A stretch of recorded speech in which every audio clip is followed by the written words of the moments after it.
ಬೇಗ ಬರ್ತೀನಿ ನಿಂದು ಊಟ ಆಯ್ತಾ ಕೇಳಿದ್ದ. ನೀವು ಬರಲಿ ಎಂದು ಕಾಯ್ತಿದ್ದೆ. ನಿನಗೆ ಎಷ್ಟು ಬಾರಿ ಹೇಳಿದ್ದೀನಿ ಊಟದ ವಿಷಯದಲ್ಲಿ ಯಾರನ್ನು ಕಾಯೋದು ಬೇಡ ಎಂದು. ಬೇಗ ಬರುವ ಹಾಗಿದ್ರೆ ನಾನು ತಿಳಿಸ್ತಿದ್ದೆ. ಹಸಿವಿರಲಿಲ್ಲ ಹಾಗಾಗಿ ಸುಮ್ಮನಾಗಿ ಬಿಟ್ಟೆ. ಇನ್ನೊಮ್ಮೆ ಹೀಗೆಲ್ಲ ಮಾಡಬೇಡ. ನನ್ನದು ಬೆಳಿಗ್ಗೆ ಹೋಗಿ ಸಂಜೆ ಬರುವ ಕೆಲಸವಲ್ಲ. ನಿನ್ನ ಊಟ ತಿಂಡಿ ಆರೋಗ್ಯದ ಬಗ್ಗೆ ಕೂಡ ನೀನು ಗಮನ ಹರಿಸಬೇಕು. ಹೇಳಿ ತನಗಾಗಿ ಊಟ ಮಾಡದೆ ಕಾಯ್ದು ನಿಂತಿದ್ದ ಮಡದಿಯ ಬಗ್ಗೆ ಮುದ್ದು ಮೂಡಿದಾಗ ನಾಲಾಯಕ್ ಏನು ಹೇಳಬೇಕೆಂದು ತಿಳಿಯುತ್ತಿಲ್ಲ. ನೀನು ನನ್ನ ಬದುಕಿಗೆ ಬರದೇ ಇದ್ದಿದ್ರೆ ಅಂತ ಒಂದು ಕಲ್ಪನೆಯೇ ಅಸಹನೀಯ ಎನಿಸ್ತದೆ. ಮುಂಗುರಳು ಸರಿಸಿ ಕೆನ್ನೆ ತಟ್ಟಿ ಹೇಳಿ ತನ್ನ ರೂಮಿನ ಕಡೆ ನಡೆದಿದ್ದ. ಇಬ್ಬರು ರಿಸೆಪ್ಷನ್ ಬಗ್ಗೆ ಆಗಿರುವ ವ್ಯವಸ್ಥೆಗಳ ಬಗ್ಗೆ ಮಾತನಾಡುತ್ತಾ ಊಟ ಮುಗಿಸಿದ್ದರು. ಗೌತಮ್ ರಾತ್ರಿ ಮನೆಗೆ ಬಂದು ಯಾರು ತನ್ನಗಾಗಿರುವ ಊಟ ಮಾಡ್ತಾರೆನಿಸಿ ಹಾಗೆಯೇ ಮಲಗಿಕೊಳ್ಳುತ್ತಿದ್ದೆ. ಆ ದಿನಕ್ಕೂ ಈ ದಿನಕ್ಕೂ ಎಷ್ಟು ವ್ಯತ್ಯಾಸವಿದೆ. ಹಾಗೆಲ್ಲ ಯಾರಿಗಾಗಿ ಬದುಕು? ನನ್ನದು ಒಂಟಿ ಜೀವನ ಎನಿಸ್ತಿತ್ತು. ಆದರೆ ಈಗ ಬದುಕಿಗೆ ಅರ್ಥವಾಗಿ ಸ್ಫೂರ್ತಿಯಾಗಿ ನಿಂತಿದ್ದಾಳೆ ಎಂದುಕೊಂಡವನು ತುತ್ತು ಅವಳ ಮುಂದೆ ಹಿಡಿದು ಯಾಕೆ ಸರಿಯಾಗಿ ಊಟ ಮಾಡ್ತಿಲ್ಲ ಕೇಳಿದ್ದ. ನಕ್ಕು ಸುಮ್ಮನೆ ಉಳಿದವಳ ನೋಡಿ, ಇನ್ನು ಮುಂದೆ ಸಮಯಕ್ಕೆ ಸರಿಯಾಗಿ ಊಟ ಮಾಡು. ಸೊರಗಿ ಸಣ್ಣ ಆದರೆ ಕಷ್ಟ. ಆಮೇಲೆ ನಿಮ್ಮಪ್ಪ ನನ್ನ ಹಳಿಯ ಮಗಳಿಗೆ ಸರಿಯಾಗಿ ಊಟ ಆಗ್ತಿಲ್ಲ ಎಂದು ನಾನು ಕರೆದುಕೊಂಡು ಹೋಗ್ತೇನೆ ಎನ್ನುತ್ತಾರೆ. ನೀನು ಅದಕ್ಕೆ ಅವರ ಹಿಂದೆ ಹೊರಟು ಚಂದನ, ಆ ವಿಷಯ ಮರೆಯೋಣ ಎಂದು ಇಬ್ಬರು ಮಾತನಾಡಿಕೊಂಡಿದ್ದೇವೆ. ಆದರೂ ನಿಮಗೆ ಅಂದು ಹಾಡಿ ಮಾಡದೇ ಇದ್ದರೆ ಸಮಾಧಾನ ಇಲ್ಲ. ಹಾಗಾಗ ನೆನಪಿಸ್ತಿರುತ್ತೀರಾ? ನಿಮಗೆ ನೆನಪಿದ್ರೆ ಸರಿ. ಇನ್ನೊಮ್ಮೆ ನೀನೇನಾದರೂ ಹಾಗೆ ಬಿಟ್ಟು ಹೋದರೆ ಪರಿಸ್ಥಿತಿ ಈ ಬಾರಿ ಸುಧಾರಿಸಿದಂತೆ ಇರೋದಿಲ್ಲ. ಸರಿ ಬಿಡು, ಹಳೆಯ ವಿಷಯ ಯಾವುದೂ ಬೇಡ. ನಾಳೆ ನಿನ್ನ ತಂದೆ ತಾಯಿ ಬರ್ಬೋದು. ರೂಮ್ ಕ್ಲೀನ್ ಮಾಡಿಸಿದ್ಯಾ ಕೇಳಿದ್ದ. ಕ್ಲೀನ್ ಮಾಡಿಸಿದ್ದೀನಿ. ಹಾಗೆ ಮೇಲಿನ ಫ್ಲೋರ್ನಲ್ಲಿ ಕೂಡ ಎಲ್ಲ ರೂಮ್ಗಳನ್ನು ಕ್ಲೀನ್ ಮಾಡಿಸಿದ್ದೇನೆ. ಯಾರಾದರೂ ಉಳಿದುಕೊಂಡ್ರೆ ಅನುಕೂಲವಾಗಲಿ ಎಂದು. ಹಾಗೆ ಮನೆಯಲ್ಲಿ ಉಳಿದುಕೊಳ್ಳುವ ನೆಂಟರು ನಮ್ಮ ಕಡೆಯಲ್ಲಿ ಯಾರೂ ಇಲ್ಲ. ಯಾಕೆ, ಅತ್ತೆಯ ಕಡೆಯವರು ಇದ್ದಾರೆ ಅಲ್ವಾ? ರಾತ್ರಿ ಸಮಯದಲ್ಲಿ ಅವರು ಹೊರಡುವ ಬದಲು ಇದ್ದು ಹೋಗ್ಬೋದು. ಅಜ್ಜಿ ತಾತನನ್ನು ಬಿಟ್ಟರೆ ಬೇರೆ ಯಾರನ್ನಷ್ಟಾಗಿ ಹಚ್ಚಿಕೊಳ್ಬೇಡ. ಅವರ ನೋಟವೇ ಸರಿ ಇಲ್ಲ. ಬೆಳಿಗ್ಗೆ ತುಂಬ ಕೆಲಸ ಇದೆ, ಆಫೀಸ್ಗೆ ಹೋಗೋದಿಲ್ಲ. ನಿಮಗೆ ಏನಾದರೂ ಬೇಕಿದ್ದರೆ ಹೇಳು, ಡ್ರೈವರನ್ನು ಕಳಿಸಿಕೊಡ್ತೇನೆ. ಪಾವನಿಯ ಜೊತೆ ಹೋಗಿ ಶಾಪಿಂಗ್ ಮಾಡ್ಬೋದು. ಮೊದಲು ನಿಮಗೆ ಡ್ರೈವಿಂಗ್ ಹೇಳಿಕೊಡ್ಬೇಕು. ಚಂದನ ತಟ್ಟೆಗಳನ್ನು ತೆಗೆದು ಟೇಬಲ್ ಕ್ಲೀನ್ ಮಾಡಿ, ನೀವಿರುವಾಗ ನಾನು ಯಾಕೆ ಡ್ರೈವಿಂಗ್ ಕಲಿಯಲಿ ಎಂದಿದ್ದಳು. ಅವಳನ್ನು ಎತ್ತಿಕೊಂಡು ರೂಮಿನ ಕಡೆ ನಡೆದವನು, ಸಮಯ ಸಂದರ್ಭ ಒಂದೇ ರೀತಿ ಇರುವುದಿಲ್ಲ. ಬದುಕಿನಲ್ಲಿ ಎಷ್ಟು ಸಾಧ್ಯವೋ ಅಷ್ಟು ಎಲ್ಲವನ್ನು ಕಲಿತಿರಬೇಕು. ಬೇರೆಯವರ ಬಳಿ ಸಹಾಯ ಕಡಿಮೆ ಕೇಳಬೇಕು. ಸಾಧ್ಯವಾದಷ್ಟು ಅರ್ಥ ಮಾಡಿಸಿದ್ದ. ಕೃಷ್ಣ ಪ್ರಸಾದ್ ಅವರ ಕೈಯಲ್ಲಿ ಚಿನ್ನದ ಚೈನ್ ಹಿಡಿದು, ಗೌತಮ್ ನಿಜವಾಗಿ ತೆಗೆದುಕೊಳ್ಳುತ್ತಾನೆ ಅಂತ್ಯಾ ಎಂದಿದ್ದರು. ಫಂಕ್ಷನ್ ಮೊದಲೇ ಕೊಡಲು ಹೋಗುವುದು ಬೇಡ. ಅದಕ್ಕೂ ಕೋಪ ಮಾಡಿಕೊಂಡರೆ ಕಷ್ಟ. ಎಲ್ಲ ಮುಗಿಯಲಿ, ನಂತರ ಕೊಡೋಣ. ಸೂಟ್ ತೆಗೆದುಕೊಂಡಿದ್ದಾರೆ ಅಂದರೆ ಒಡವೆಗಳನ್ನು ಕೂಡ ತೆಗೆದುಕೊಳ್ತಾರೆ. ಒಂದು ವೇಳೆ ಒಪ್ಪಿಕೊಳ್ಳದೇ ಇದ್ದರೆ ತಂದು ಇಲ್ಲಿಟ್ಟಿರೋಣ. ಮುಂದೆ ಸಮಯ ಬಂದಾಗ ಕೊಟ್ಟರೆ ಆಯಿತು ಎಂದವರು ಅಳಿಯನಿಗಾಗಿ ತೆಗೆದುಕೊಂಡಿದ್ದ ಕೈ ಚೈನು ಕೊರಳ ಚೈನು ಎಲ್ಲ ಒಂದು ಬಾಕ್ಸಿಗೆ ಹಾಕಿ ಬ್ಯಾಗಿಗೆ ಸೇರಿಸಿದರು. ಮಹೇಂದ್ರ ಅವರು ಫೋನ್ ಮಾಡಿದ್ರು. ನಿಮ್ಮ ಸೂಟ್ ರೆಡಿಯಾಗಿದೆಯಂತೆ. ನಾಳೆ ಹೋದಾಗ ಒಮ್ಮೆ ಫಿಟ್ಟಿಂಗ್ ನೋಡಬೇಕಂತೆ. ಏನಾದರೂ ಹೆಚ್ಚು ಕಡಿಮೆ ಇದ್ದರೆ ಸರಿಪಡಿಸಿಕೊಡ್ತಾರಂತೆ. ಅವರ ಬಟ್ಟೆಗಳೆಲ್ಲ ಅವರು ಹಾಕಿ ನೋಡಿ ಸರಿಪಡಿಸಿಕೊಂಡು ಆಗಿದೆಯಂತೆ ಎಂದಿದ್ದರು. ಅಳಿಯ ತನಗಾಗಿ ಸೂಟ್ ಆಯ್ಕೆ ಮಾಡುವಾಗ ಒಂದೆರಡು ಬಾರಿ ಇಷ್ಟವಾಗದೇ ಇದ್ದುದನ್ನು ನೇರವಾಗಿ ನಿರಾಕರಿಸಿ, ಅದು ಬೇಡ, ಇದೇ ಇರಲಿ, ಒಮ್ಮೆ ಯಾವುದಕ್ಕೆ ಅವರನ್ನು ಕೇಳಿಬಿಡಿ ಎಂದು ಹೇಳಿದನು ನೆನಪಿಸಿಕೊಂಡವರು ಹೆಮ್ಮೆಯಿಂದ ಬೀಸಿದ್ದರು. ವಿಮಲಾ ಅವರು, ನಾಳೆ ಡ್ರೈವರ್ ಬೇಡ, ನೀವೇ ಕಾರ್ ನಿಧಾನಕ್ಕೆ ಓಡಿಸಿ. ಬೆಳಿಗ್ಗೆ ಬೇಗ ಮನೆ ಬಿಟ್ಟು ಬಿಡೋಣ. ಟ್ರಾಫಿಕ್ ಅಷ್ಟು ಇರೋಲ್ಲ. ನಾವು ಬರಲು 2-3 ದಿನ ಆಗುತ್ತೆ. ಅಲ್ಲಿಯವರೆಗೂ ಅವರನ್ನು ಅಲ್ಲಿ ಉಳಿಸಿಕೊಳ್ಳಲು ಕಷ್ಟವಾಗ್ತದೆ ಎಂದಾಗ ಕೃಷ್ಣ ಪ್ರಸಾದ್ ಅವರಿಗೂ ಸರಿ ಎನಿಸಿತು. ಸಂಬಂಧಿಕರಲ್ಲಿ ತಮ್ಮ ಹಳಿಯ ಮಗಳ ಬಗ್ಗೆ ಅಲ್ಪ ಸ್ವಲ್ಪ ಉಳಿದಿದ್ದ ಅನುಮಾನ ಪರಿಹಾರವಾಗಲಿ ಎಂದುಕೊಂಡು ಸಂಬಂಧಿಕರಿಗೆ ಪರಿಚಯದವರಿಗೆ ಎಲ್ಲರಿಗೂ ಹೇಳಿ 2 ಬಸ್ನ ವ್ಯವಸ್ಥೆ ಮಾಡಿ ನಂದನ್ಗೆ ಇಲ್ಲೇ ಇದ್ದು ಅವರನ್ನೆಲ್ಲ ಕರೆದುಕೊಂಡು ಬರಲು ಹೇಳಿದ್ದರು. ವಿಮಲಾ ಅವರು ರಿಸೆಪ್ಷನ್ ಚೆನ್ನಾಗಿ ನಡೆದರೆ ಸಾಕು. ಮದುವೆಯಲ್ಲಿ ಎಷ್ಟೆಲ್ಲ ಅವಾಂತರ ಆಗಿ ಹೋಯಿತು. ಅವರಿಬ್ಬರ ಫೋಟೋಗಳು ಕೂಡ ಹೆಚ್ಚಾಗಿ ಇಲ್ಲ ಎಂದಿದ್ದರು. ಕೃಷ್ಣ ಪ್ರಸಾದ್ ಅವರು ಸ್ಟೇಜ್ ಮೇಲೆ ಜೊತೆಯಾಗಿ ನಿಲ್ಲುವ ತನ್ನ ಮಗಳು ಅಳಿಯನನ್ನು ಕಲ್ಪಿಸಿಕೊಂಡರು. ಎಂಥ ಜೋಡಿ ಎನ್ನುವ ಹೆಮ್ಮೆ ಮೂಡಿತ್ತು. ಆ ದಿನ ಬೆಳಗ್ಗಿನ ದಿನಚರಿ ಗಡಿಬಿಡಿಯಿಂದ ಶುರುವಾಗಿತ್ತು. ಒಂದೆರಡು ಸಣ್ಣ ಪುಟ್ಟ ಫಂಕ್ಷನ್ಗಳು ನಡೆದಿದ್ದರೂ ತಮ್ಮ ಮನೆಯಲ್ಲಿ ದೊಡ್ಡದಾಗಿ ನಡೆಯುತ್ತಿರುವ ಫಂಕ್ಷನ್ ಎಂದು ಮಹೇಂದ್ರ ಅವರ ಓಡಾಟ ಜೋರಾಗಿತ್ತು. ಫೋನ್ನಲ್ಲಿ ಮಾತನಾಡುತ್ತಾ ಯಾರ ಮೇಲೋ ಕೂಗಾಡುತ್ತಿದ್ದರು. ನೋಡಿದ ಗೌತಮ್, ಯಾಕಿಷ್ಟು ಟೆನ್ಷನ್ ತೆಗೆದುಕೊಂಡಿದ್ದೀರಾ ಎಂದಿದ್ದ. ಗೆಸ್ಟ್ಗಳಿಗೆ ಕೊಡುವ ಗಿಫ್ಟ್ಗಳು ಇನ್ನೂ ಬಂದಿಲ್ಲ. ನಾನಿನ್ನೂ ದೂರದಲ್ಲಿರುವ ನನ್ನ ಸ್ನೇಹಿತರಿಗೆ ತಿಳಿಸಿಲ್ಲ. ವಾಟ್ಸಪ್ನಲ್ಲಿ ಕಾರ್ಡ್ ಕಳಿಸ್ಬೇಕು. ಎಷ್ಟು ಬೇಗ ಬೇಗ ದಿನಗಳು ಕಳೆದು ಹೋದವು ಎಂದಿದ್ದರು. ಗೌತಮ್, ನಾವೆಲ್ಲ ನೋಡಿಕೊಳ್ತೇನೆ. ನೀವು ಆರಾಮವಾಗಿ ಓಡಾಡಿಕೊಂಡೇ ಇರಿ. ನಿಮ್ಮ ಸ್ನೇಹಿತರಿಗೆ ತಿಳಿಸಿರುವುದು ನೋಡಿ ಎಂದಿದ್ದ. ಸರೋಜಪ್ಪನವರು ತಟ್ಟೆಶಾಸ್ತ್ರದ ಸಾಮಾನು ಏನು ಇಡಲ್ವಾ ಕೇಳಿದ್ದರು. ಒಳಗೆ ಬರುತ್ತಿದ್ದ ಪದ್ಮ ಅವರು ಅವರ ಮಾತು ಕೇಳಿ, ಮದುವೆ ಆಗಿದೆ, ಎಲ್ಲ ಶಾಸ್ತ್ರಗಳು ಮುಗಿದಿದೆ, ಹಾಗಿರುವಾಗ ಏನು ಬೇಡ. ಇದು ಸುಮ್ಮನೆ ಜನಗಳಿಗೆ ಚಂದನಳನ್ನು ಗೌತಮ್ ಮಡದಿಯಾಗಿ ಪರಿಚಯಿಸಿಕೊಡುವುದಾಗಿ ಮಾಡುತ್ತಿರುವ ಫಂಕ್ಷನ್. ಹಾಗೆ ನಾವೆಲ್ಲ ಇವರಿಬ್ಬರ ಜೋಡಿಯನ್ನು ಮದುವೆಯಲ್ಲಿ ಸರಿಯಾಗಿ ನೋಡಲಿಲ್ವಲ್ಲ, ಈಗ ನೋಡ್ಬೋದು ನಗುತ್ತಾ ಹೇಳಿದ್ದರು.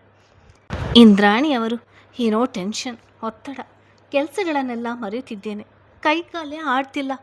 ಪಾವನಿ ಸೀಮಂತದಲ್ಲಿ ಕೂಡ ಹೀಗೆ ಆಗಿತ್ತು. ನನಗೆ ಈ ಥರದೆಲ್ಲ ಅಭ್ಯಾಸಗಳು ಇರಲಿಲ್ವಲ್ಲ. ಅಷ್ಟು ವರ್ಷ ಒಬ್ಬಳೇ ಒಂಟಿಯಾಗಿ ಉಳಿದಿದ್ದೆ. ಈಗ ಈ ಥರದೆಲ್ಲ ಒಂದು ರೀತಿ ಸಂಭ್ರಮ ಎನಿಸಿದರು. ಏನೋ ಗಾಬರಿ ಎಂದಿದ್ದರು. ಪದ್ಮ ಅವರು, ಕಾಲ ಮೊದಲಿನಂತೆ ಇಲ್ಲ. ಹಣ ಕೊಟ್ಟರೆ ಎಲ್ಲ ನಡೆದು ಹೋಗ್ತದೆ. ಗೌತಮ್ ಎಲ್ಲ ವ್ಯವಸ್ಥೆ ಮಾಡಿದ್ದಾನೆ. ನೀವು ಆರಾಮವಾಗಿರಿ ಅಷ್ಟೇ. ಚಂದನ ಗೌತಮ್ ಫೋನ್ ಮಾಡಿ ಕರೆದಿದ್ದಾರೆ. ಮಿತ್ರ ಅವಳ ಗಂಡನ ಜೊತೆ ಬರ್ತಿದ್ದಾಳೆ. ಹಾಗಾಗಿ ನಾನು ಹೊರಗೆ ಹೋಗದೆ ಮನೆಯಲ್ಲೇ ಉಳಿದೆ. ಹೊರಗಡೆ ಶಾಪಿಂಗ್ ಎಲ್ಲ ಆಯಿತಾ ವಿಚಾರಿಸುತ್ತಾ ಉಳಿದರು. ಡ್ರೆಸ್ಸಿಂಗ್ ಟೇಬಲ್ ಮುಂದೆ ತಯಾರಾಗುತ್ತಾ ನಿಂತಿದ್ದ ಗೌತಮ್, ಫೈನಲ್ ಆಗಿ ಏನಾದರೂ ಬೇಕಿದ್ದರೆ ನೆನಪಿಸಿಕೊ ಕೇಳಿದ್ದ. ಬಳೆ ಚಪ್ಪಲಿ ಎಲ್ಲ ತಗೊಂಡಿದ್ದೀನಿ. ಬೇರೆ ಏನು ಗೊತ್ತಾಗ್ತಾ ಇಲ್ಲ. ನಿನ್ನ ಲೆಹೆಂಗಾ ಏನಾದರೂ ಅಲ್ಟ್ರೇಷನ್ ಮಾಡಿಸ್ಬೇಕಾ? ಬೇಡ, ಎಲ್ಲ ಸರಿಯಾಗಿದೆ. ಇಷ್ಟು ಬೇಗ ರೆಡಿಯಾಗಿದ್ದೀರಾ ಹೇಳುತ್ತಲೇ ಬಂದು ನಿಂತವಳ ನೋಡಿ ಬೊಗಸೆಯಲ್ಲಿ ಮುಖ ಹಿಡಿದವನು, ನೀನು ಯಾವಾಗ ಅದು ಬೇಕು ಇದು ಬೇಕು ಎಂದು ಜೋರಾಗಿ ಕೇಳೋದು? ನನಗೂ ಅನಿಸುತ್ತೆ ಕೇಳಬೇಕು ಅಂತ. ಆದರೆ ಕೇಳುವ ಮೊದಲೇ ಎಲ್ಲ ತಂದು ಕೊಟ್ಟು ಬಿಡ್ತೀರಲ್ಲ, ಹಾಗಾಗಿ ಕೇಳಲು ಏನೂ ಉಳಿದಿರುವುದಿಲ್ಲ. ಇತ್ತೀಚೆಗಂತೂ ನೀವು ಮನೆಯಲ್ಲಿ ಇರುತ್ತಲೇ ಇಲ್ಲ. ಸ್ವಲ್ಪ ಸಮಯ ನೋಡಿಕೊಳ್ಳಿ. ಕನ್ನಡಿಯಲ್ಲಿ ಕಾಣುತ್ತಿದ್ದ ಇಬ್ಬರ ಪ್ರತಿಬಿಂಬ ನೋಡುತ್ತಾ ಹೇಳಿದಳು. ನಾಳೆವರೆಗೂ ಅಷ್ಟೇ ಓಡಾಟ, ನಂತರ ಎಂದಿನಂತೆ ದಿನಚರಿ ಇರುತ್ತೆ. ಅದು ನಾಳೆಯಿಂದ ಹೊಸ ಜೀವನ ಶುರು ಮಾಡೋಣ ಅಂತ. ಏನಂತೀಯ? ಮದುವೆಯಾಗಿ ಕೆಲವೇ ದಿನಗಳಲ್ವಾ ಆಗಿರೋದು. ಇನ್ನು ನಾವು ಹೊಸ ಮದುವೆ ಹೆಣ್ಣು ಗಂಡುನೇ ಅಲ್ವಾ, ಮತ್ತೇನು ಹೊಸದಾಗಿ ಅಂತ ಹೇಳ್ತೀರಾ? ನಿನ್ನ ತಲೆ ಬೇಡದಿರೋ ವಿಷಯವನ್ನೆಲ್ಲ ಅತಿ ಬುದ್ಧಿವಂತಿಕೆ ಉಪಯೋಗಿಸ್ತೀಯ. ಇದೆಲ್ಲ ಗೊತ್ತಾಗಲ್ವಾ? ಮತ್ತೆ ಯಾಕೆ ಕೋಪ ಮಾಡಿಕೊಂಡ್ರಿ? ಈಗ ನಾನೇನಂದೆ? ಸರಿ ಬಿಡು, ಅದು ಕೋಪ ಅಲ್ಲ. ನಾನು ಹೇಳಿದ್ದು, ನಮ್ಮಿಬ್ಬರ ಮದುವೆ ಆದಮೇಲೆ ನೀನು ಸ್ಲೀಪಿಂಗ್ ಟ್ಯಾಬ್ಲೆಟ್ಸ್ ತೆಗೆದುಕೊಂಡ ಕಾರಣ, ನಿನ್ನ ಆರೋಗ್ಯ ಏರುಪೇರಾಗಿದ್ದ ಕಾರಣ ನಿನ್ನಿಂದ ದೂರವೇ ಉಳಿದಿದ್ದೆ. ಇನ್ನು ಈಗ ಕೆಲವು ದಿನಗಳಿಂದ ನಿನ್ನ ತಂದೆಯ ನಡೆ, ಹಾಗೆ ಪಾವನಿ ಮನೆಯ ಗೃಹ ಪ್ರವೇಶ, ನಮ್ಮ ರಿಸೆಪ್ಷನ್ ಓಡಾಟ ಎಂದು ಹೆಚ್ಚಾಗಿ ನಾವಿಬ್ಬರು ಜೊತೆಯಲ್ಲೇ ಇರಲೇ ಇಲ್ಲ. ಪರವಾಗಿಲ್ಲ, ನೀವೆಲ್ಲರಂತೆ ಅಲ್ವಲ್ಲ. ನಿಮಗೆ ಹೆಚ್ಚು ಕೆಲಸ ಇರುತ್ತೆ, ನನಗೆ ಅರ್ಥವಾಗುತ್ತೆ. ಹೀಡಿಯಟ್, ಇದೆಲ್ಲ ಅರ್ಥವಾಗುತ್ತೆ, ಅದು ಅರ್ಥ ಆಗೋಲ್ವಾ? ಒಂದು ನಿಮಿಷ ಕೇಳಿ. ಕಬೋರ್ಡ್ನಲ್ಲಿ ತಾನೇ ಆಯ್ಕೆ ಮಾಡಿ ತಂದಿದ್ದ ರೇಷ್ಮೆ ಸೀರೆ ಇದ್ದ ಒಂದು ಹ್ಯಾಂಡ್ ಬ್ಯಾಗ್ ಹಿಡಿದು ಬಂದವನು, ಇದನ್ನು ನಾಳೆ ಹಾಕೋ ಎಂದಿದ್ದ. ನಾಳೆಗೆ ಲೆಹೆಂಗಾ ಕೊಡಿಸಿದ್ದೀರಲ್ವಾ, ಮತ್ತೆ ಇದನ್ನು ಯಾಕೆ ಹಾಕಿಕೊಳ್ಳಲಿ ಕೇಳಿದ್ದಳು. ಅದು ನಾಳೆ ಮಧ್ಯಾಹ್ನ ಫಂಕ್ಷನ್ಗೆ, ಇದು ರಾತ್ರಿಗೆ. ಇನ್ನೂ ಅರ್ಥ ಆಗಿಲ್ವಾ? ಅವನತ್ತ ನೋಡುತ್ತಲೇ ಮುಖದ ಭಾವನೆಗಳಿಂದಲೇ ವಿಷಯ ತಿಳಿದಿತ್ತು. ನಾಳೆ ನಮ್ಮ ಫಸ್ಟ್ ನೈಟ್ಗೆ ಎಂದು ಹೇಳ್ತಿದ್ದೀರಾ ಕೇಳಿದ್ದಳು. ನನ್ನ ಪುಣ್ಯ, ಈ ಜನ್ಮದಲ್ಲಿ ಆದರೂ ಅರ್ಥ ಆಯ್ತಲ್ವಾ, ಅಷ್ಟು ಸಾಕು. ನಾಚಿದವಳ ನೋಟ ತಗ್ಗಿತ್ತು. ನಿನ್ನ ಬಿಟ್ಟು ಹೋಗಲು ಮನಸ್ಸಿಲ್ಲ, ಆದರೆ ತುಂಬ ಕೆಲಸಗಳಿದೆ. ಅದು ಸರಿ, ನೀನು ಏನು ಹೇಳಲೇ ಇಲ್ಲ. ಒಪ್ಪಿಗೆ ಇದೆ ತಾನೇ ಕೇಳಿದ. ಒಪ್ಪಿಗೆ ಇದೆ, ಆದರೆ ಗೊತ್ತಾಗ್ತಿಲ್ಲ, ಸ್ವಲ್ಪ ಭಯ ಕೂಡ ಇದೆ ಎಂದಿದ್ದಳು. ಅವಳ ತಳಮಳ ಅರ್ಥವಾಗಿತ್ತು. ನಾವೆಲ್ಲ ನೋಡಿಕೊಳ್ತೇನೆ, ಆರಾಮವಾಗಿರು ಹೇಳಿ ಮುದ್ದಿಸಿ ಹೊರಗೆ ನಡೆದಿದ್ದ. ಮಧ್ಯಾಹ್ನದ ಹೊತ್ತಿಗೆ ಬಂದ ವಿಮಲಾ ಕೃಷ್ಣ ಪ್ರಸಾದ್ ಅವರು ನೇರ ಈ ಬಾರಿ ತಮ್ಮ ಮಗಳ ಮನೆಗೆ ಬಂದಿದ್ದರು. ಕೈಗೆ ಕಾಲಿಗೆ ಮೆಹಂದಿ ಹಾಕಿಸಿಕೊಳ್ಳುತ್ತಾ ನಗುಮುಖದಲ್ಲಿ ಕುಳಿತಿದ್ದ ಮಗಳನ್ನು ಎಷ್ಟು ನೋಡಿದರೂ ಸಾಲದು ಎನಿಸಿತು. ಎದ್ದೇಳಲು ಹೋದ ಮಗಳನ್ನು ಅವರೇ ತಡೆದಿದ್ದರು. ಇಂದ್ರಾಣಿ ಬೀಗರ ಪ್ರಯಾಣದ ಬಗ್ಗೆ ವಿಚಾರಿಸಿಕೊಂಡು, ಸರೋಜಮ್ಮ ಜ್ಯೂಸ್ ತಗೊಂಡು ಬನ್ನಿ ಎಂದಿದ್ದರು. ರಿಸೆಪ್ಷನ್ ತಯಾರಿಯ ಬಗ್ಗೆ ಬೀಗರ ಬಳಿ ಒಂದಿಷ್ಟು ಹೇಳಿಕೊಂಡವರು, ನಿಮ್ಮ ರೂಮಿನಲ್ಲಿ ಬೋಟಿಕ್ನಿಂದ ಬಂದ ಬಟ್ಟೆ ಇದೆ, ಒಮ್ಮೆ ಅಳತೆ ಸರಿಯಾಗಿದೆಯಾ ನೋಡಿಕೊಂಡು ಬಿಡಿ, ತೆಗೆದುಕೊಂಡು ಹೋದರೆ ಸರಿ ಮಾಡಿಕೊಡ್ತಾರೆ, ನಾಳೆಗೆ ಗಡಿಬಿಡಿ ಆಗೋದು ಬೇಡ ಎಂದಿದ್ದರು. ಮನೆಯೊಳಗೆ ಬಂದ ರಾವ್ ದಂಪತಿಗಳನ್ನು ನೋಡುತ್ತಲೇ ಇಂದ್ರಾಣಿಯವರು, ಗೌತಮ್ ಹೇಳಿದ್ದ ಕಾರು ಕಳಿಸ್ತೇನೆ, ಅಜ್ಜಿ ತಾತ ಬರ್ತಾರೆ ಎಂದು ಬೆಳಿಗ್ಗೆನಿಂದ ಕಾಯ್ತಿದ್ದೆ ಎಂದಿದ್ದರು. ಎಲ್ಲರ ನಡುವೆ ಪರಿಚಯ ಆತ್ಮೀಯತೆ ಮೂಡಿತು. ಗೌತಮ್ ಇಂದ್ರಾಣಿಯವರು ತವರು ಮನೆಯವರಿಗೆಲ್ಲ ಬಟ್ಟೆ ತೆಗೆಯುವಂತೆ ಹೇಳಿದ್ದ. ಪಾವನಿ ಹಾಗೂ ರಮೇಶ್ ಸಹಾಯ ತೆಗೆದುಕೊಂಡು ಎಲ್ಲರಿಗೂ ಬಟ್ಟೆ ತಂದಿದ್ದರು. ಮನೆ ಕೆಲಸ ಮುಗಿಸಿ ಬರಲು ತಡವಾಗಿ ಹೋಯಿತು. ಹೇಳುತ್ತಾ ಪಾವನಿ ಮಕ್ಕಳ ಜೊತೆ ಬಂದಿದ್ದಳು. ರಮೇಶ್ ಎಲ್ಲಿ ಕೇಳಿದವರಿಗೆ ಅವರು ರಿಸೆಪ್ಷನ್ ಹಾಲ್ ಬಳಿ ಹೋಗಿದ್ದಾರೆ, ಏನೋ ಕೆಲಸ ಇದೆಯಂತೆ, ಮುಗಿಸಿಕೊಂಡು ಬರ್ತಾರೆ ಎಂದಿದ್ದಳು.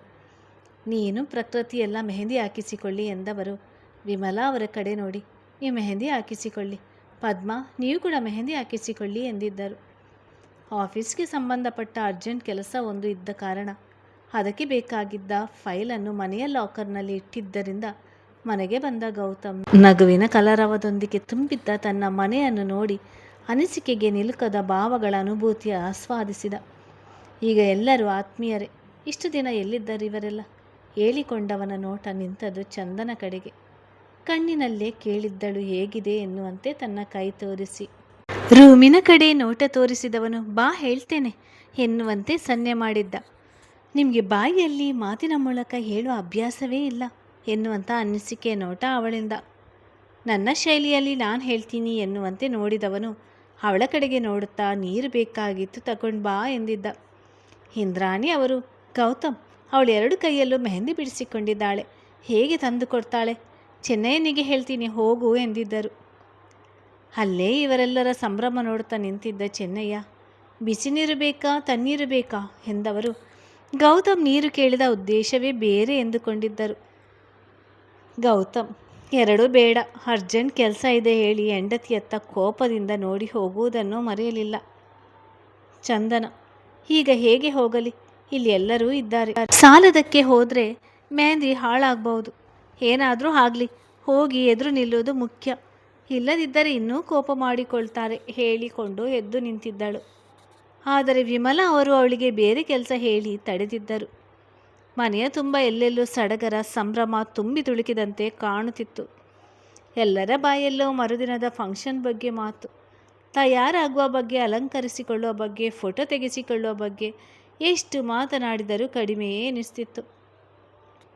ಇತ ಸುಹಾನ ಹೊಸದಾಗಿ ಕೊಂಡಿದ್ದ ಮೊಬೈಲ್ನಲ್ಲಿ ನಿಹಾರ್ಗೆ ಕರೆ ಮಾಡಿದವಳು ಫಂಕ್ಷನ್ ಬಗ್ಗೆ ತಿಳಿಸಿ ರಿಸೆಪ್ಷನ್ ಕಾರ್ಡ್ನ ಫೋಟೋ ಕೂಡ ವಾಟ್ಸಪ್ ಮೂಲಕ ಕಳಿಸಿದ್ದಳು.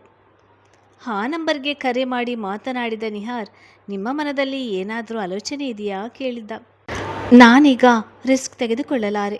ನಾಯರ್ಗೆ ಇನ್ನೂ ನನ್ನ ಮೇಲೆ ಸಿಟ್ಟು ಕಡಿಮೆಯಾಗಿಲ್ಲ, ನೀವೇ ಏನಾದರೂ ಮಾಡಬೇಕು ಎಂದಿದ್ದಳು. ಈಗೇನು ಮಾಡುವುದು ಬೇಡ, ಮೊದಲು ಪ್ಲ್ಯಾನ್ ಮಾಡ್ತೇನೆ, ಸಮಯ ನೋಡಿ ಅವನು ತಿರುಗೇಟು ಕೊಡಲಾರದಂತೆ ಹೊಡೆಯೋಣ. ಆದ್ರಿಯ ವಿಷಯಕ್ಕೆ ಹೋಗೋದು ಬೇಡ ಎಂದುಕೊಂಡಿದ್ದೆ. ಆದರೆ ನನ್ನ ಈಗಿನ ಸ್ಥಿತಿ, ಹಾಗೆ ಅವನ ಮೇಲಿನ ಕೋಪಕ್ಕೆ ನನಗೆ ಅವಳ ಸಹಕಾರದ ಅವಶ್ಯಕತೆ ಇದೆ. ಅವಳಿಗೆ ಫೋನ್ ಮಾಡಿ ಮಾತನಾಡಿ ನನ್ನನ್ನು ಕ್ಷಮಿಸಿ ಒಂದು ಅವಕಾಶ ಕೊಡುವಂತೆ ಕೇಳಿಕೊಳ್ತೇನೆ. ಹೇಗೋ ನಾನು ಯಾರನ್ನಾದರೂ ಮದುವೆ ಆಗಲೇಬೇಕು. ಚಂದನ ನನಗೆ ಸಿಗೋದಿಲ್ಲ. ಹಾಗಾಗಿ ಒಳ್ಳೆಯ ಅನುಕೂಲ ಇರುವ ಸಂಬಂಧವನ್ನು ಯಾಕೆ ಬಿಟ್ಟುಕೊಡಲಿ ಎನಿಸ್ತಿದೆ. ಆದರೆ ಅವನು ಚಂದನಳೊಂದಿಗೆ ನೆಮ್ಮದಿಯಾಗಿ ಇರದಂತೆ ಮಾಡ್ತೇನೆ. ಈಗಲೇ ಅಂಥ ಘಟನೆಗಳು ನಡೆದರೆ ನೇರ ಅನುಮಾನ ನಮ್ಮಿಬ್ಬರ ಕಡೆಗೆ ತಿರುಗುತ್ತದೆ. ಮೊದಲು ಸ್ವಲ್ಪ ದಿನಗಳಲ್ಲಿ ಎಲ್ಲ ಮರೆತಂತಾಗಲಿ. ಅಲ್ಲಿಯವರೆಗೂ ಏನು ಮಾಡಬೇಕು ಎಂದು ಸರಿಯಾಗಿ ನಿರ್ಧರಿಸೋಣ ಎಂದಿದ್ದ. ಸುಹಾನಲಿಗೆ ಕೂಡ ಅವನು ಹೇಳಿದ್ದು ಸರಿ ಎನಿಸಿದ ಕಾರಣ ಆತುರ ಪಡುವ ವಿಷಯವಲ್ಲ. ನಿಧಾನವಾಗಿ ನಾವಿಬ್ಬರೂ ಸಿಕ್ಕಿ ಹಾಕಿಕೊಳ್ಳದಂತೆ ಪ್ಲ್ಯಾನ್ ಮಾಡಿ ಹೇಳಿ ಕರೆ ತುಂಡರಿಸಿದಳು. ಬೆಳಿಗ್ಗೆ ಎಚ್ಚರಗೊಂಡ ಗೌತಮ್ ತನ್ನ ಪಕ್ಕ ಹೆಂಡತಿ ಇಲ್ಲದೆ ಇದ್ದದ್ದು ಗಮನಿಸಿದವನು, ಎಲ್ಲಿವಳು? ಬೆಳಿಗ್ಗೆ ಕೈ ತೊಳೆದು ನಿಮಗೆ ಮೆಹಂದಿ ತೋರಿಸ್ತೀನಿ ಎಂದು ರಾತ್ರಿ ಎಲ್ಲ 10 ಬಾರಿ ಅದನ್ನೇ ಹೇಳ್ತಿದ್ಲು. ಈಗ ನಾಪತ್ತೆಯಾಗಿದ್ದಾಳೆ ಹೇಳಿಕೊಂಡ. ವಾಶ್ರೂಮ್ನಲ್ಲಿ ಇಲ್ಲ ಎಂದು ಖಚಿತಪಡಿಸಿಕೊಂಡು ಹೊರಗೆದ್ದು ಬಂದಿದ್ದ. ಅಲ್ಲೊಬ್ಬರು ಇನ್ನೊಬ್ಬರು ನಿಂತಿರುವುದು ನೋಡಿ ಅವರನ್ನು ಕೇಳುವ ಬದಲು ತಾನೇ ಒಮ್ಮೆ ನೋಡೋಣ ಎನಿಸಿ ತಾನೇ ಅಡುಗೆ ಮನೆ ಕಡೆಗೆ ಬಂದಿದ್ದ. ಅರಿಶಿಣದ ಪುಡಿ ಇದ್ದ ಡಬ್ಬದ ಮುಚ್ಚಳ ತೆಗೆಯಲಾರದೆ ಕಷ್ಟಪಡುತ್ತಿದ್ದ ಚಂದನ ಬಂದು ನಿಂತ ಗೌತಮ್ ಕಡೆ ನೋಡಿ, ಇಷ್ಟು ಬೇಗ ಇದ್ದಿದ್ದೀರಾ? ಬೇಗ ಬಂದು ಬಿಡೋಣ ಎಂದುಕೊಂಡೆ, ಆಗಲಿಲ್ಲ. ಗುಡ್ ಮಾರ್ನಿಂಗ್ ಎಂದಿದ್ದಳು. ಬಳಿಗೆ ಬಂದವನು, ನಿಂಗೇನು ಇಲ್ಲಿ ಕೆಲಸ? ಇದನ್ನು ತೆಗೆಯುವುದಕ್ಕೂ ಬರಲ್ವ ನಿಂಗೆ? ಕೈಗೆ ತೆಗೆದುಕೊಂಡವನು ಮುಚ್ಚಳ ಬಿಚ್ಚಲು ನೋಡಿದ. ಚೆನ್ನಯ್ಯ ಯದ್ವತದ್ವ ತಿರುಗಿಸಿದ್ದ ಕಾರಣ ಅಷ್ಟು ಸುಲಭಕ್ಕೆ ತೆರೆದುಕೊಳ್ಳಲಿಲ್ಲ. ಮತ್ತಷ್ಟು ಜೋರಾಗಿ ಎಳೆದು ತೆರೆದವನ ಕೈಯಲ್ಲಿ ಮುಚ್ಚಳ ಮಾತ್ರ ಉಳಿದಿತ್ತು. ಪ್ಲಾಸ್ಟಿಕ್ ಡಬ್ಬ ಮೇಲಕ್ಕೆ ಚಿಮ್ಮಿದ ಕಾರಣ ತುಂಬಿದ ಅರಶಿನ ಅವರಿಬ್ಬರ ಮೇಲೆ ಅಭಿಷೇಕದಂತೆ ಸುರಿದಿತ್ತು. ಚಂದನ ಕ್ಷಣ ಗಾಬರಿಗೊಂಡರು. ಗೌತಮ್ ಕಡೆ ನೋಡಿ ಸಣ್ಣ ನಗು ಬೀರಿದಳು. ಯಾವ ಕ್ಷಣದಲ್ಲಿ ಏನು ರಿಯಾಕ್ಷನ್ ಕೊಡಬೇಕೆಂದು ಗೊತ್ತಿಲ್ಲ. ಈಗ ನಗುವಂಥದ್ದು ಏನಾಯಿತು? ರೇಗಿದ್ದ. ಅದು ನಿಮಗೆ ಅರಿಶಿನ ಶಾಸ್ತ್ರ ಮಾಡಿದಾಗ ನಾನು ನೋಡಿರಲಿಲ್ವಲ್ಲ, ಈಗ ಪೂರ್ತಿ ಅರಿಶಿನದಲ್ಲಿ ಮುಳುಗಿದ್ದೀರಾ ಎಂದವಳು ಅಲ್ಲಿ ಬಿದ್ದಿದ್ದ ಡಬ್ಬ ಕೈಗೆತ್ತಿಕೊಂಡು ಅದರೊಳಗೆ ಉಳಿದಿದ್ದ ಅರಿಶಿನಕ್ಕೆ ಅಲ್ಲೇ ಇದ್ದ ಸ್ವಲ್ಪ ನೀರು ಸೇರಿಸಿ ಕಲಸಿ ಗೌತಮ್ನ 2 ಕೆನ್ನೆಗೆ ಬಳಿದವಳು. ಕೋಪ ಮಾಡ್ಕೊಳ್ಬೇಡಿ, ಹೇಗೋ ಸ್ನಾನ ಮಾಡ್ತಿರಲ್ಲ ಎಂದಿದ್ದಳು. ಗೌತಮ್ ಅವಳು ಕಲಸಿದ ಅರಶಿನ ಕೈಗೆ ತೆಗೆದುಕೊಂಡವನು. ಅವಳ 2 ಕೆನ್ನೆಗೂ ಸವರಿ ಮುಂಗೈಗೆ ಹಚ್ಚಿ ಅವಳ ಅಂಗೈ ತನ್ನೆದೆ ಮೇಲೆ ಇಟ್ಟುಕೊಂಡು ಬಳಸಿ ನಿಂತವನು. ಇಂದು ನಿಜವಾದ ಅರ್ಥದಲ್ಲಿ ನಮ್ಮ ಮದುವೆ, ನಮ್ಮಿಬ್ಬರ ನಡುವಿನಲ್ಲಿ ಉಳಿದಿರುವ ಅಂತರ ಇಂದು ದೂರವಾಗ್ತದೆ ಹೇಳಿ ಹಣೆಗೆ ಚುಂಬಿಸಿದ್ದ.